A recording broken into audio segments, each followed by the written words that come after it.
Iya, tentang kembalinya Kang Hengki. Iya, memang betul. Ya. Sempat kemarin ke Blitar karena memang partai menugaskan di sana. Ya. Saya juga sempat kaget ya karena di Bandung Barat sendiri saya memiliki survei tertinggi, kemudian juga rekam jejak di sana, legacy di sana. Tiba-tiba pada suatu malam itu hari Kamis saya ingat, saya ditelepon oleh Pak Jarot. Pada waktu itu kami dikumpulkan oleh Pak Jokowi di Kuningan. Jadi semua se-Jawa Barat ya. Nah, saya termasuk yang ditegur Bandung Barat gitu. Saya menjadi bupati pertama yang bisa membawa KBB itu mendapatkan opini WTP 2 kali berturut-turut. Itu membuktikan bahwa kita bekerja secara profesional, transparan, akuntabel dan dapat dipertanggungjawabkan. Cuman kadang-kadang ini juga banyak yang memainkan, membangun opini, menyerang seolah-olah gajinya dipotong. Jadi kalau saya jadi yang tadinya 5%, ASN harus belanjanya 10%. Gitu. ASN-nya setuju nggak? Cuman kadang-kadang ada yang berpikir, ini kok gaji kita dipotong? Padahal saya pikir, yang makan siapa? Kalau bupatinya baik sama gubernur, ya nurut gitu kan, kita dapat bantuan. Saya dengan Pak RK lumayan tuh, dapat bantuan alun-alun yang di Bandung Barat, kemudian pedestrian, kemudian ketika ada longsor di Cisarua itu, saya kontak terus segala macam, akhirnya diperhatikan. Kadang-kadang saya ajak badminton, pulang-pulang dapat program kan gitu.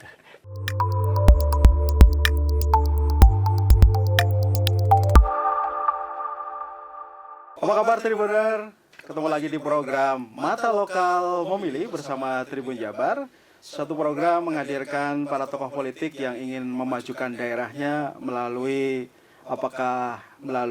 jalur eksekutif maupun jalur legislatif. Dan bersama saya Kisdiantoro yang akan memandu acara ini.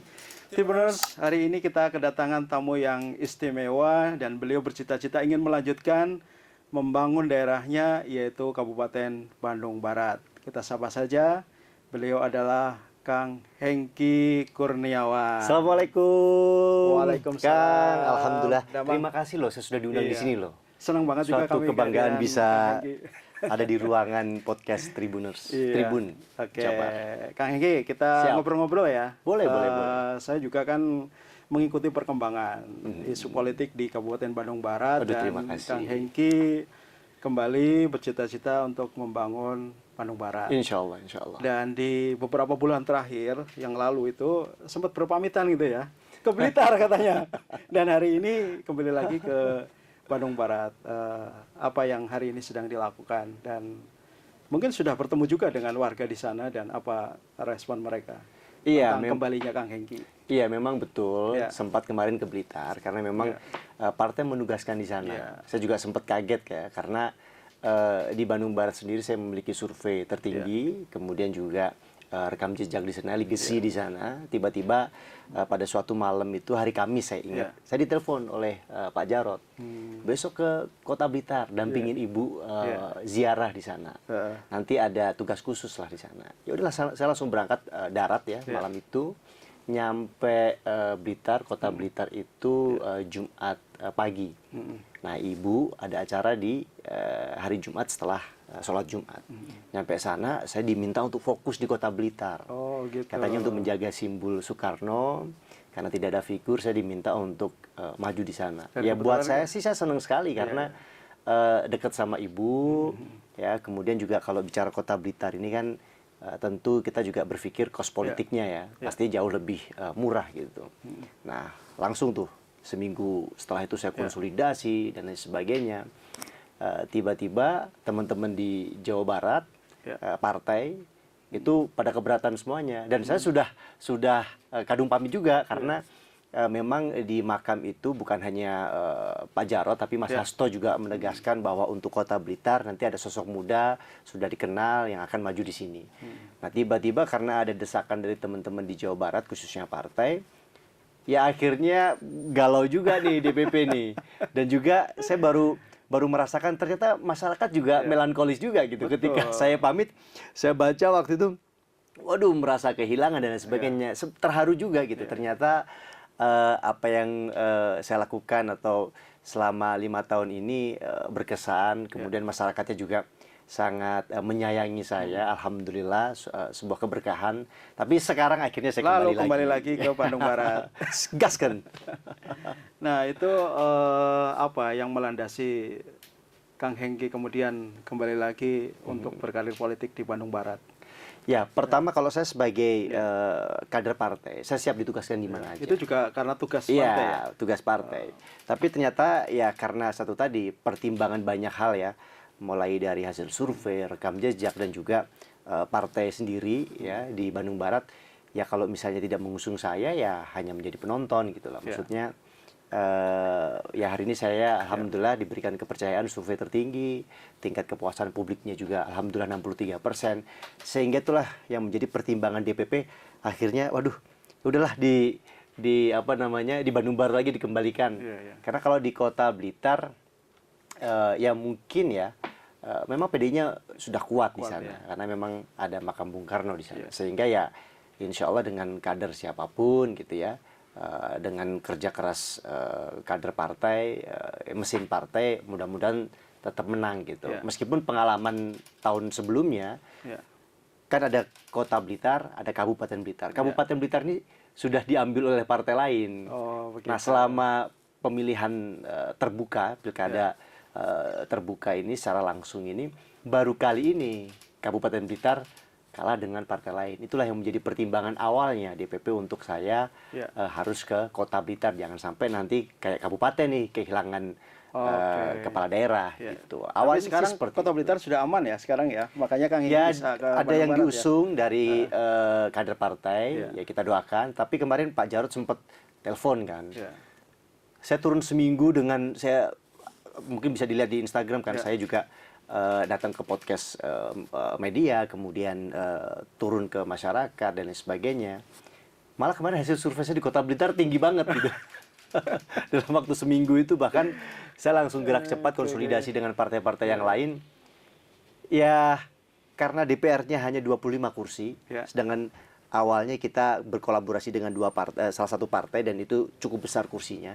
Kursi yang lain ikut ke kita sebenarnya. Jadi ada kemungkinan calon tunggal kemarin ketika saya di Kota Blitar gitu. Tapi sekarang akhirnya sepertinya ada lawan gitu. Baik, jadi intinya Kang Hengki Kurniawan ini ditugaskan dimanapun siap ya. Termasuk kembali lagi ke Bandung Barat. Asal jangan last minute tiba-tiba ke Papua, bingung lagi saya nanti.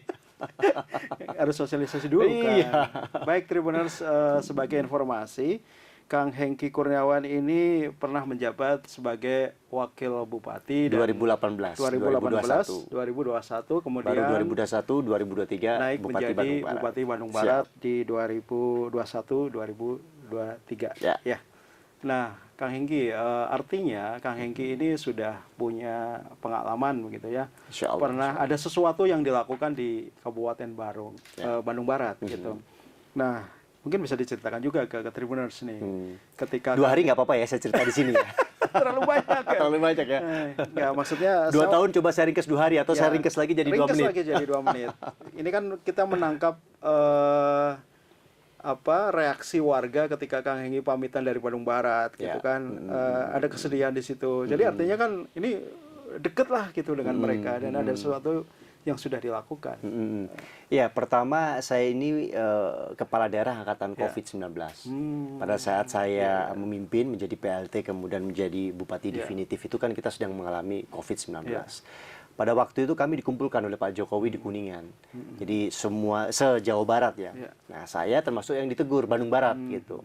Kan awal-awal saya jadi PLT tuh. 3 hari kemudian ada pertemuan kepala daerah di Kuningan, itu Bandung Barat rendah ini vaksinasinya. Nah, dari situ saya mulai mengumpulkan semua OPD, kepala dinas, camat dan kades dan camat untuk saya nggak mau tahu vaksinasinya harus ada target yang jelas gitu. Saya sampaikan bahwa pengalaman menjadi artis itu tidak mudah loh. Kami harus kejar tayang. Hari ini syuting, besok tayang, dan itu bahkan kita nggak tidur. Jadi saya mau vaksinasi itu pagi, siang, sore, dan malam dilakukan. Jadi malam pun dilakukan, jemput bola di standby di masjid-masjid. Jadi pengalaman jadi artis bisa diterapkan juga ya? Jadi pengalaman di dunia entertainment itu bisa diterapkan dalam kita mencapai vaksinasi. Karena memang pada waktu itu kan betul-betul ketat ya. Nah akhirnya alhamdulillah malam standby di masjid, nyuntik dan lain sebagainya. pelan tapi pasti kita akhirnya juara satu tingkat Jawa Barat, kabupaten ya, bukan kota. Kalau kota kan penduduknya sedikit. Jadi capaian kita itu alhamdulillah pernah di posisi peringkat 1. Jadi saya bilang sekian bulan targetnya sekian persen. Dan itu dilakukan secara luar biasa, dan memang saya juga mengapresiasi bagaimana TNI Polri bekerja sama dengan kita dengan baik. Tanpa bantuan TNI Polri juga mungkin kita tidak bisa mencapai itu. Nah, kemudian di PPKM Award kita dapat penghargaan dari PPKM Award, kan. Penghargaan yang diberikan langsung oleh Pak Joko Widodo, dan hanya 15 kabupaten kota provinsi yang mendapatkan penghargaan itu. Apa sih PPKM Award? Jadi bagaimana kita mengejar capaian vaksinasi, bagaimana upaya kita pemulihan ekonominya. Kita diwawancara oleh Mendagri, kita menjelaskan tentang bagaimana buka tutupnya pariwisata, terus kemudian tidak menimbulkan kerumunan atau penyebaran COVID, tapi ekonominya tetap jalan dari 3% kemudian menjadi 5,7%. Apa kebijakan, inovasi kebijakan dari kepala daerah? Pertama ada tunjangan yang waktu itu saya cerita juga tuh waktu di acara Trans itu kan. Jadi 5% dari tunjangan ASN itu wajib dibelanjakan untuk produk UMKM, petani, peternak Bandung Barat, sehingga ada omset per bulannya selama sekitar 2-3 miliar. Itu baru dari sisi kita menyelesaikan COVID-nya ya. Belum kemudian penyelesaian infrastruktur yang hari ini memang menjadi kebutuhan masyarakat dengan skema, ya kita harus berani mengambil keputusan tapi terukur gitu. Saya mengambil skema hutang waktu itu ke SMI total 285 miliar. Kita perbaiki jalan di wilayah selatan. Jadi kalau akan ke KBB wilayah selatan itu mulai dari Batu Jajar, Gunung Halu, Sindangkerta itu kan berpuluh-puluh tahun. Zaman pemekaran belum pernah diperbaiki. Nah, di era saya sudah mulus nih sekarang. Dulu dari Kota Baru masih mulus ya? Mulus sekarang. Dulu dari Kota Baru, di Kota Baru saya ke Gunung Halu itu bisa 3,5 jam. PP berarti 7 jam. Karena begini-begini kan jalannya. Karena sekarang alhamdulillah sudah mulus. Ditambah ya alhamdulillah saya bisa membawa KBB WTP 2 kali berturut-turut, dan saya menjadi bupati pertama yang bisa membawa KBB itu mendapatkan opini WTP 2 kali berturut-turut. Itu membuktikan bahwa kita bekerja secara profesional, transparan, akuntabel, dan dapat dipertanggungjawabkan. Ditambah juga ada lebih dari 20 penghargaan saya terima selama 2 tahun, baik dari kementerian, Pak Presiden langsung, baik secara pribadi maupun secara pemerintahan ya. Artinya ya ada 20 perubahan yang terjadi di 20 lebih perubahan terjadi di Kabupaten Bandung Barat. Kang ya Hengki, masih banyak yang lainnya. Saya menangkap gitu ya apa yang Kang Hengki ceritakan gitu. Itu relate dengan artikel yang pernah saya baca gitu tentang Kabupaten Bandung Barat. Jadi saat Kabupaten Bandung Barat merayakan hari lahirnya, waktu itu Kang Hengki kan sudah bupatinya yang terakhir. Yang keberapa? Yang terakhir. Yang waktu itu dihadiri Kang Ridwan Kamil gitu. Oh iya. Jadi beliau kan mengapresiasi ke-16 capaian ekonomi. Termasuk kita dapat juara dari Jawa Barat. Pertumbuhan investasi di tahun 2022 dengan kemudahan perizinan, kita bikin mall pelayanan publik. Ya, kita investasi di Bandung Barat masuk 12 triliun, dan itu kita mendapatkan penghargaan dari provinsi. Dan waktu itu kan gubernur juga menyarankan begitu ya untuk menyeimbangkan antara industri, pertanian, dan juga pariwisata. Betul. Saat ini kan pariwisata Bandung Barat luar biasa sekali. Mungkin bisa diceritakan juga. Ke depan juga fokus saya pengembangan optimalisasi pariwisata dan juga ekonomi kreatif. Nah, saya ingin anak muda itu bisa menjadi penggerak ekonomi di daerah. Ada 17 subsektor ekonomi kreatif itu yang ke depan kita harus dukung penuh supaya itu tadi bisa mengurangi angka pengangguran, kemudian juga pertumbuhan ekonomi kita naik. Jadi saya punya visi besar untuk Bandung Barat, yaitu Bandung Barat menuju Bandung Barat ekonomi kuat 2030. Nah, salah satunya tadi tuh pariwisata gitu. Tapi setiap tahunnya kita punya rencana kerja. Jadi 2025 sampai 2027 kita harus berbuat apa? 2028 2029 kita harus berbuat apa? Sampai 2030 apa yang menjadi visi misi kita, bahwa kita ingin Bandung Barat, the beauty of Priangan ini dikenal oleh masyarakat secara luas, sehingga orang berpikir untuk tinggal di KBB atau berwisata di KBB, datang ke KBB, menginap di KBB, dan mengeluarkan atau belanja uang di KBB, belanja di KBB gitu. Baik Kang Hengki, itu visi dan misi yang sangat besar ya, untuk Bandung Barat besar 2030 dan kita berharap Kang Hengki mungkin akan ada di sana gitu ya. Amin, untuk memotori ini. Nah Kang Hengki, selain apa yang tadi sudah dilakukan itu satu prestasi yang membanggakan gitu ya. Tapi ada juga catatan soal pengangguran yang tadi disampaikan Kang Hengki ya. Walaupun di tahun 2023 angkanya ada penurunan 1, sekian persen. 1, berapa persen gitu ya, dari 9 ke 8 gitu. Tapi kalau dibandingkan dengan jumlah penduduk yang terus meningkat, ya itu bukan angka yang kecil juga gitu. Terutama pengangguran terbuka itu anak-anak muda itu. Tadi sudah disenggol. Nah, apa itu kabar baik untuk mereka apa itu yang akan dilakukan Kang Hengki atau kemarin-kemarin sebenarnya sudah disentuh? Ya, sebelumnya di tahun 2018 kita sudah merancang sebuah program untuk bagaimana kita mengurangi angka pengangguran ya. Tetapi kita jangan lupa bahwa kita pernah mengalami COVID-19 yang artinya lebih dari, saya hitung lebih dari 300 miliar kita keluarkan untuk jaring pengaman sosial, vaksinasi, yang tadinya program itu untuk perbaikan jalan, kemudian pemberdayaan, termasuk juga bagaimana kita upgrade soft skill anak muda di Bandung Barat, akhirnya di beras, Kang. Nah, tapi insya Allah ke depan, saya punya strategi untuk bagaimana angka pengangguran ini bisa semakin berkurang. Saya merancang, saya ingin ya di Bandung Barat itu, ada satu pilot project kawasan industri padat karya dan lahannya kita siapkan, kita undang investor untuk datang ke Bandung Barat. Jadi kita fokus pada anak-anak muda lulusan SMA atau SMK. Jadi mereka memiliki pengalaman kerja. Tapi bicara soal gaji mereka, ya ini harus fleksibel. Artinya dengan pengusaha itu juga tidak memberatkan.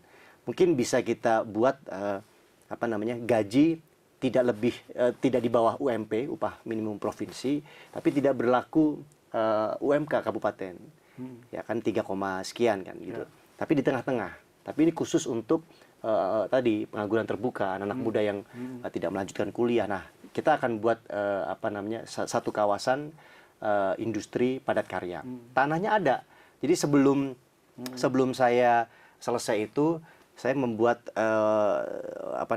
rencana bagaimana Bandung Barat Ekonomi Kuat 2030. Kemudian bagaimana mengurai kemacetan, termasuk pengangguran ini. Makanya saya berkomunikasi dengan BPN, ada nggak lahan-lahan negara di Bandung Barat ini? Ternyata banyak sekali. Jadi lahan-lahan yang tidak bertuan, artinya tidak ada legalitasnya, itu akan diambil oleh negara. Dan juga waktu itu ada bank tanah itu BUMN, dia perpaduan tiga kementerian, ada Kementerian BUMN, kemudian ATR dan juga Kementerian Keuangan kalau tidak salah, itu sudah pernah mendatangi saya. Ini loh, kami punya lahan banyak di Bandung Barat, Pak Hengki. Kalau pemerintah daerah membutuhkan atau ada investor yang masuk, tolong informasikan kepada kami. Nah, ini yang ke depan saya ingin di Bandung Barat ini ada satu kawasan industri padat karya yang itu bisa menampung tenaga kerja sebanyak-banyaknya, misalnya di industri mainan, kemudian tekstil dan lain sebagainya yang padat karya gitu. Kang Hengki, kalau soal pariwisata saya kira sudah sangat terkenal gitu ya, orang tahu dan itu mudah untuk menarik investasi gitu ya, menarik investor datang ke sana. Nah, Bandung Barat itu juga masih banyak petaninya. Nah, itu juga perlu sentuhan gitu ya supaya keterkaitan soal keberlangsungan mereka juga baik, untuk kehidupan mereka bisa lebih baik, kebutuhan pupuk dan lain-lain juga terpenuhi.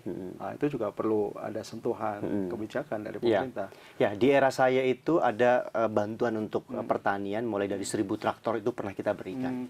Tapi ke depan konsep pariwisata dan agribisnis ini harus berdampingan. Oh, bisa disatukan. Jadi pertama saya kembali lagi ke tadi Bandung Barat Ekonomi Kuat 2030. 2025 sampai 2027 kita merancang rencana kerja. Pertama, melanjutkan perbaikan infrastruktur utama, Tujuannya apa? Supaya akses menuju ke wilayah-wilayah Bandung Barat ini lancar dan nyaman. Kemudian berikutnya kedua, kita harus membuat satu tema acara yang ini bisa menjadi identitas Bandung Barat skala nasional, yaitu pameran bunga dan juga hasil dari pertanian plus ekonomi kreatif, 17 subsektor ekonomi kreatif. Saya ambil contoh misalnya pameran tanaman hias. Kan Bandung dikenal kota kembang, tapi sebenarnya penghasilnya kan Bandung Barat, yaitu Parongpong dan Cisarua.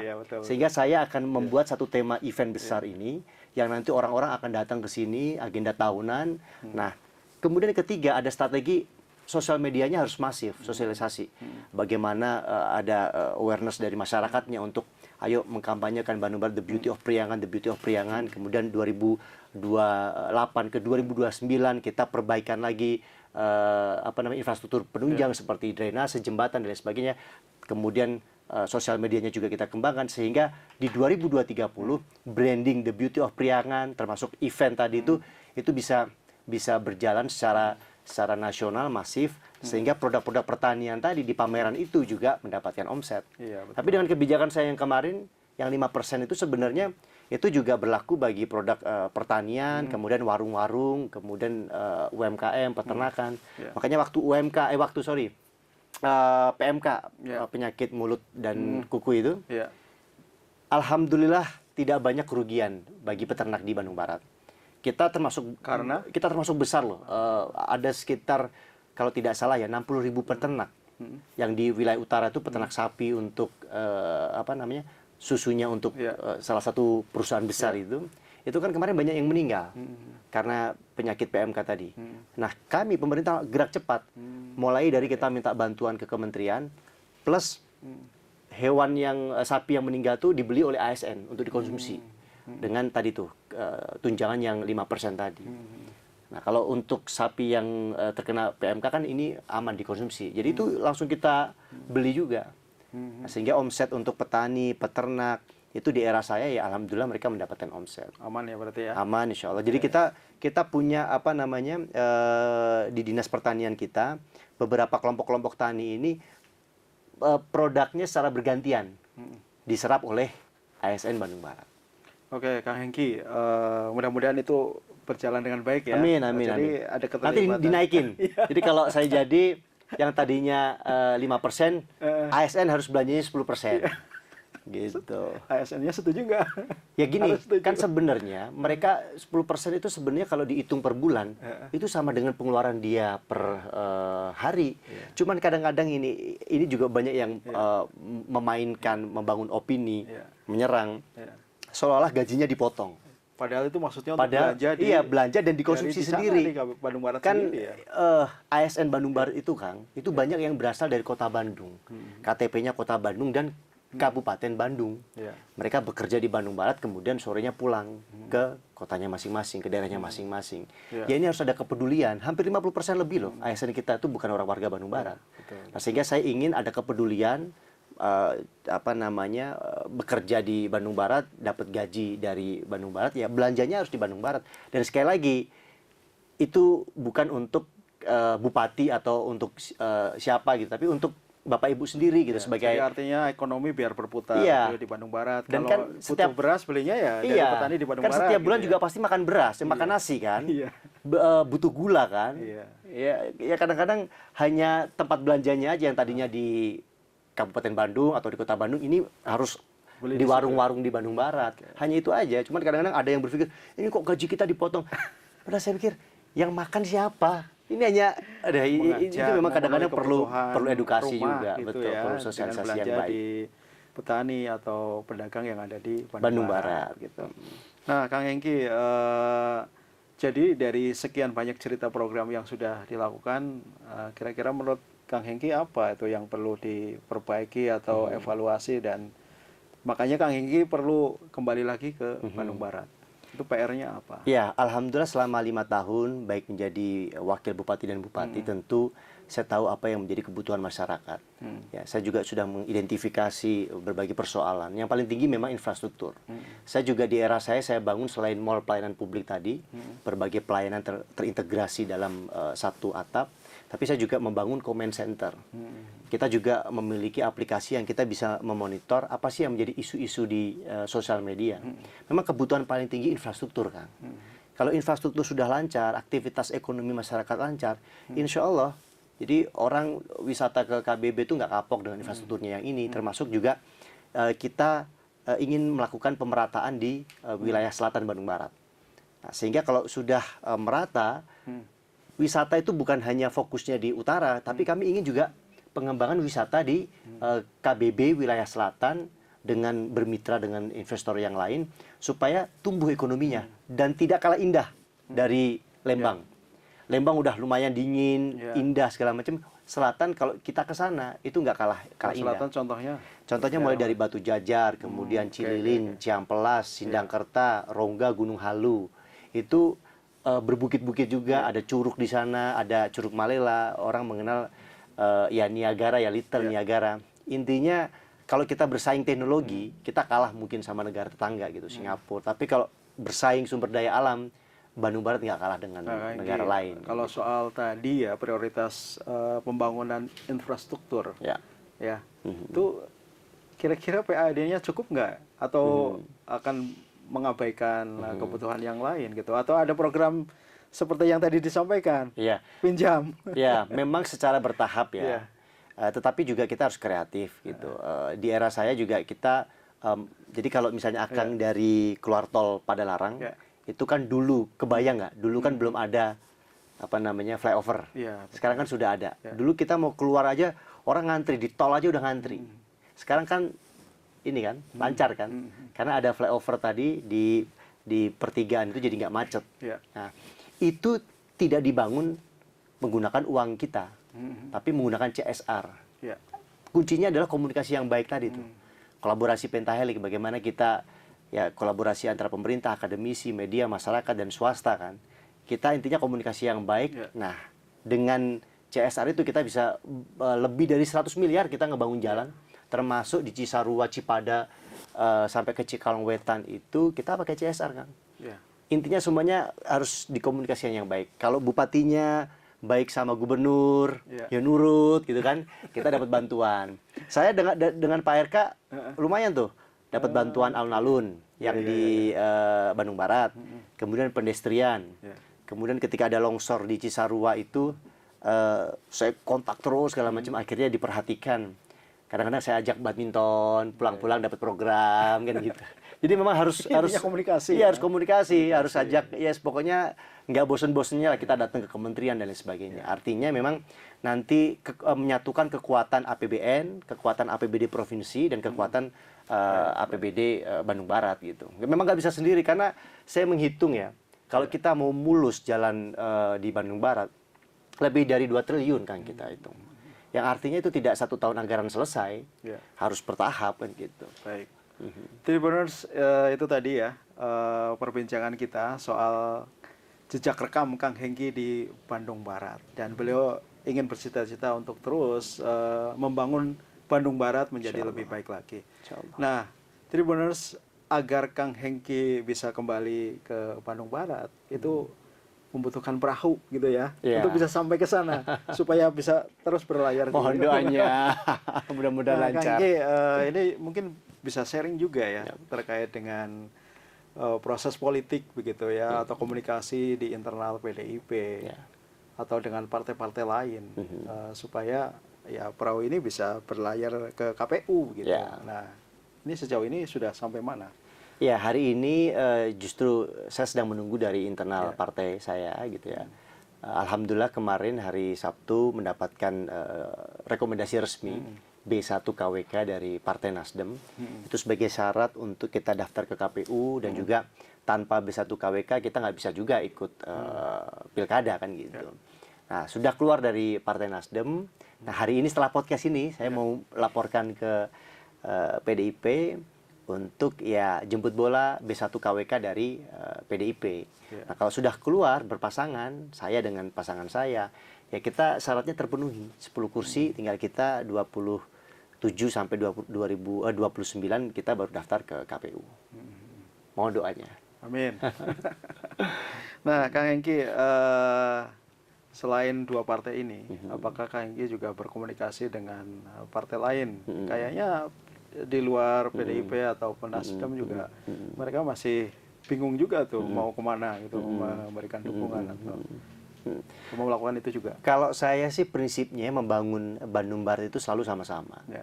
Baik dengan legislatif, eksekutifnya harus kompak, termasuk juga masyarakatnya juga kita ajak untuk bareng-bareng, misalnya menjaga lingkungan gitu ya.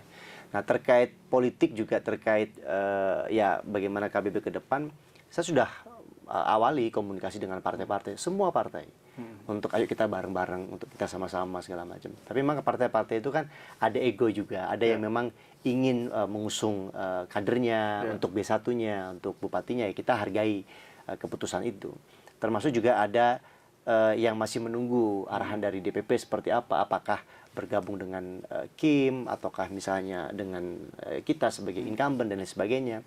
Sehingga komunikasi itu memang ya kadang alot, kadang belum ada ketemu. Sehingga kemarin-kemarin kita sepakati Nasdem dengan PDIP karena memang tidak ini ya, tidak harus menunggu arahan dari DPP, sepakat untuk udah kita kerjasama dulu deh, ada MOU nih untuk di pilkada.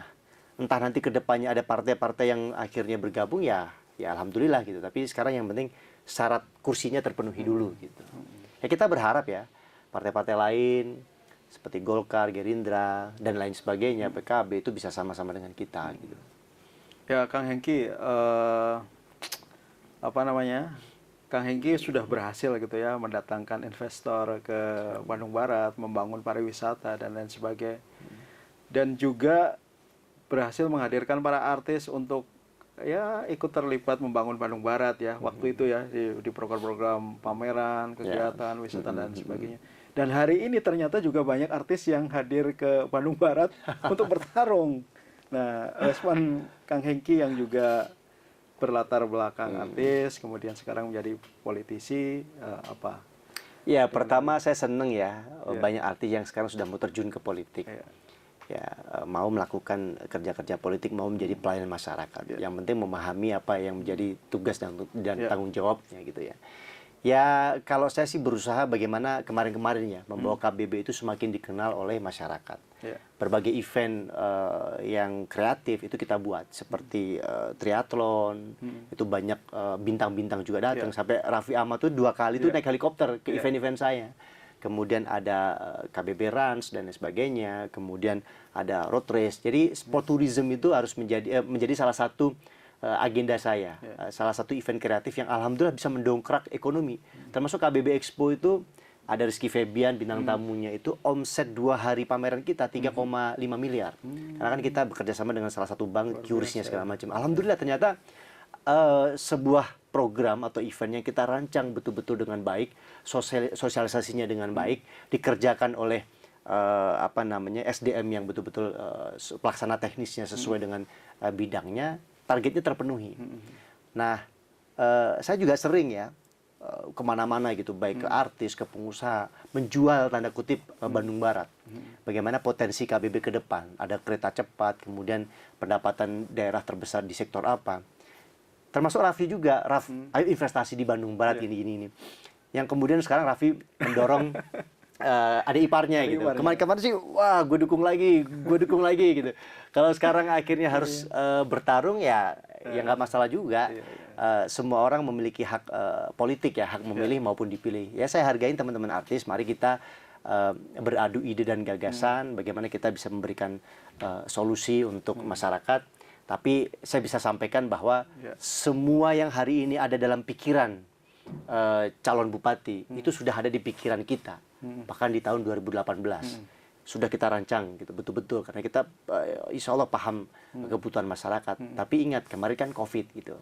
Tapi insya Allah ke depan kalau misalnya saya diberikan ya takdir gitu ya untuk menjadi bupati lagi, insya Allah kita sudah siapkan visi besar untuk Bandung Barat gitu. Baik Kang Hengki, pertanyaan lagi. Ini soal sisi lain Kang Hengki Kurniawan. Ya. Ya. Jadi kalau dulu di Instagram itu saya baca Kang Hengki sempat menawarkan begitu ya jasa ke warga di Bandung Barat yang ingin menikah, silakan pakai mobil atau disediakan jasa mobil. Betul. Apakah hari-hari ini juga masih begitu gitu? Ya. Dalam bentuk yang lain tentu saja. Ya. Ketemu ke masyarakat, datang ke undangan. Ya. Kalau saksi nikah undangan masih. Bahkan ya bisa dibilang kemarin ataupun hari ini sama ya, Sabtu Minggu tuh karena undangan banyak. Dan saya sangat senang gitu bisa ketemu dengan masyarakat. Energi saya itu semangat gitu ketika bisa membahagiakan orang lain. Nah, ketika saya jadi wakil bupati itu kan memang ya kita ini kan hanya nunggu perintah dari bupati aja kan gitu. Kalau misalnya dibutuhkan ada tugas ya kita jalankan. Jadi kalau enggak ya saya lebih banyak ya udah akhirnya datang ke masyarakat, bersentuhan dengan masyarakat, termasuk apa nih yang bisa saya bantu gitu. Zaman-zaman saya kampanye belum menjabat itu memang saya kampanye lebih banyak ke kawinan-kawinan. Ya semuanya, ke pasar, ke kawinan. Kadang-kadang saya naik mobil ada kawinan saya mampir dulu ke situ ngucapin selamat, minta juga doa restu untuk saya maju di situ segala macam, jadi saksi. Nah, ketika menjabat di rumah ada 3 mobil nih nganggur gitu ya. Mobilnya mewah-mewah lagi ya. Ada sedan, ada pokoknya mobilnya mewah-mewah. Saya pikir buat apa juga kebanyakan, toh saya juga ada mobil pribadi ya, udah pakai aja untuk masyarakat. Kalau misalnya mau pakai untuk antar jemput pengantin itu gratis, sopirnya juga gratis. Bahkan saya waktu itu ada program untuk pengantin kita berikan apa namanya seserahan tuh loh, kayak maharnya kita siapin, kemudian kita treatment kecantikan dan lain sebagainya. Memasuki tahun politik ini sudah mulai banyak buzzer-buzzer gitu. Itu mobil dulu bayar gini-gini. Begitu saya kejar, begitu saya mau klarifikasi, akunnya hilang. Nah, seperti itu sekarang di menjelang pilkada ini agak lumayan mulai kenceng ya gitu. Mulai kenceng gitu. Sekenceng apa? Ya lumayan gitu. Lumayan termasuk misalnya saya dilaporkan ke KPK dan sebagainya, ada dugaan rotasi mutasi saya bermain. Saya berusaha menjalankan semuanya on the track. Nah, dalam hati saya selama saya memang tidak mengarah ke pelanggaran hukum ya saya mah tenang-tenang aja. Saya pikir pihak-pihak yang melakukan manuver-manuver atau ya tahun politik seperti ini atau masyarakat yang ingin menyuarakan itu ya hak yang harus kita hargai sebagai kontrol sosial. Dan kalau kita memandang itu sebuah sesuatu yang positif, artinya itu menjadi warning buat kita untuk lebih hati-hati. Kita harus on the track ke depannya dalam memimpin pemerintahan ini gitu. Baik, Kang Hengki Kurniawan, bakal calon Bupati Bandung Barat. Kita sudah di penghujung Gak terasa ya. Mata Lokal Memilih. Barangkali ada sesuatu yang ingin disampaikan ke warga Bandung Barat ya terkait dengan Pilkada serentak 2024 nanti. Dan mereka harus terlibat gitu ya dalam proses itu untuk menentukan siapa orang yang pantas untuk memimpin di Bandung Barat. Siap. Silakan. Bismillahirrahmanirrahim. Assalamualaikum warahmatullahi wabarakatuh. Untuk warga Kabupaten Bandung Barat, saya Hengki Kurniawan mohon doa restu dan dukungannya untuk melanjutkan menjadi Bupati Bandung Barat mengikuti kontestasi Pilkada 2024 ini. Saya ingin menyampaikan bahwa kursi bupati maupun wakil bupati bukan semata-mata kursi saya maupun pasangan saya, tapi kursi kita bersama yang harus kita perjuangkan sama-sama untuk Kabupaten Bandung Barat yang lebih baik. Mohon doa restu dan dukungannya. Tong hilapnya. Baik, Tribuners, itulah tadi obrolan kami dengan Kang Hengki Kurniawan, calon Bupati Bandung Barat, yang saat ini sedang berjuang untuk mendapatkan perahu sehingga perahunya bisa berlayar sampai ke KPU. Kita doakan semoga apa yang dicita-citakan berhasil. Amin. Amin. Dan Tribuners, saksikan terus obrolan kami di program Mata Lokal Memilih di program berikutnya. Assalamualaikum warahmatullahi wabarakatuh. Waalaikumsalam. Hatur nuhun Tribun, Kang hatur nuhun. Tribuners. 1, 2, 3. 1, 2, 3. Nanti kita tidak lanjut ya. Aturun. Aturun.